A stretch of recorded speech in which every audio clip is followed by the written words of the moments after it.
uliokuwa nao, au katika hekima uliokuwa nao, na katika kalama uliokuwa nayo, usipoikabidhi mbele za Bwana, ni hatari. Onyesha sifa sana. Kwa sababu utafanya kile ambacho akili yako inakutuma, wala hautafanya pale ambapo Mungu anastahili kufanya, bali utafanya kile ambacho akili yako inakutuma. Kabisa kila kitu kwa Mungu, ndio njia ya kuwa salama. Onyesha sifa sana. Amen. Kwa sababu kama wewe ni tajiri sana, ukiyakabidhi yote kwa Mungu, ukamkabidhi Mungu, ukitoka pembeni ukienda hivi, utajikuta hauna chochote, ila ukirudi huku unajikuta una kitu. Ndio maana tunakabidhi yote kwa nani? Kwa Bwana. Zaburi 37:5. Zaburi 37:5.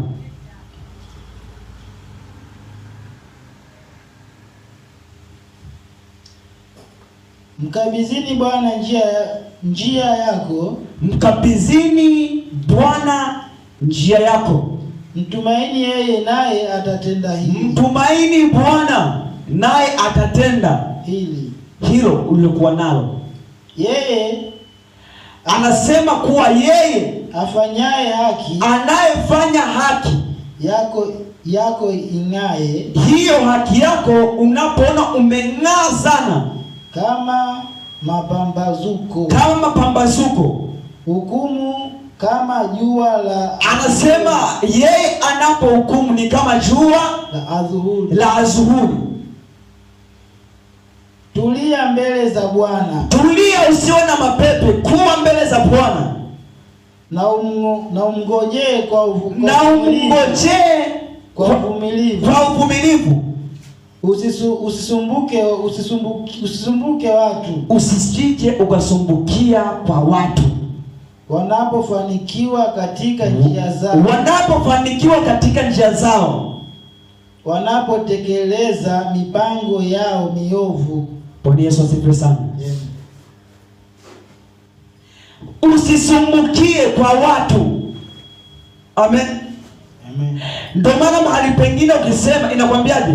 Tafuta kwanza ufalme wa mbinguni, na hayo mengine utazidishiwa. Kwa sababu gani? Anajua kama ukimtegemea Mungu kwa kila njia, basi haya mengine tunayohitaji yapo katika huduma uliyokuwa nayo.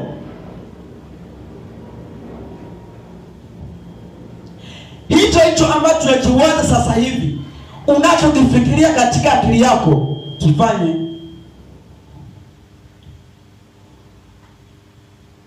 Usirudishe mawazo nyuma, fanya. Usije ukasema kwamba kuna mtu atakuja kuniambia mbona hujafanya, mbona muda unaenda ufanye hiki. No, maamuzi yapo katika akili yako. Bwana Yesu asifiwe. Amen. Hapo ulipo ndipo pa kuanzia.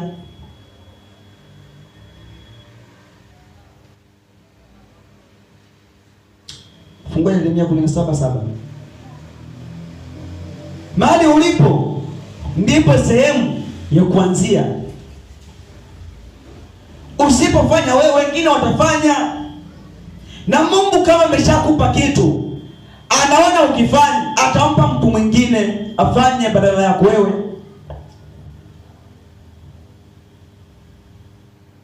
Haleluya. Yeremia 17:7.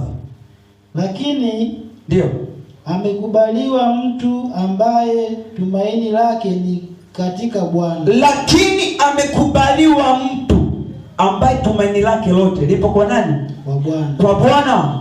Kwa sababu hiyo, ambaye matumaini yake ni katika Bwana. Ambaye matumaini yake yote hapo kwa nani? Kwa Bwana. Kwa Bwana. Atakuwa kama mti.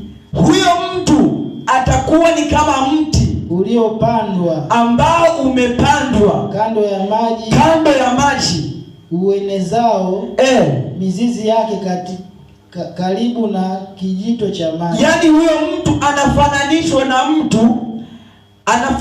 na mti ambayo umepandwa kando ya maji, ambaye mizizi yake ipo katika kijito cha maji.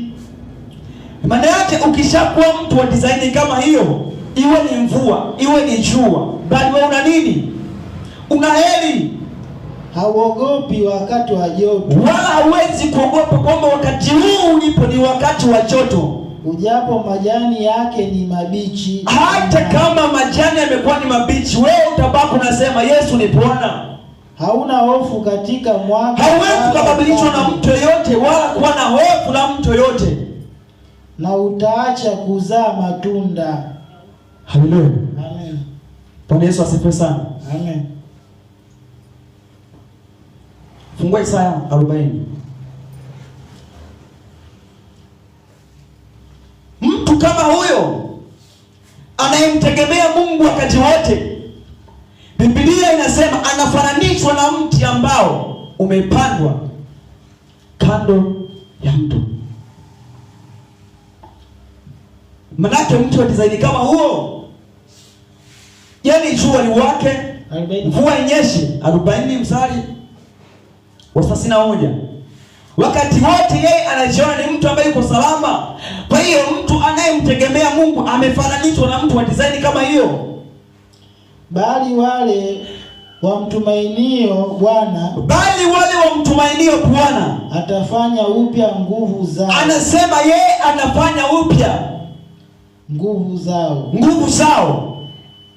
Watapaa juu kwa mbawa kama tai. Hao watu wanaomtegemea Mungu watapanda juu kwa mbawa kama nini? Kama tai. Tumefananishwa na ndege tai. Watapiga mbio wala hawatachoka. Anasema mtu anayemtegemea Mungu wakati wote ni mtu wa kupiga mbio wala hatachoka, kwa sababu anajua anayemtegemea na anayemtumikia ni Mungu. Watatembea kwa miguu wala hawatazimia. Hata kama ukitembea kwa mguu unaona lakini bado hautazimia, kwa sababu tumaini lako hujaliwekeza kwa mtu, bali lipo kwa nani? Kwa Bwana. Kwa Bwana. Bwana Yesu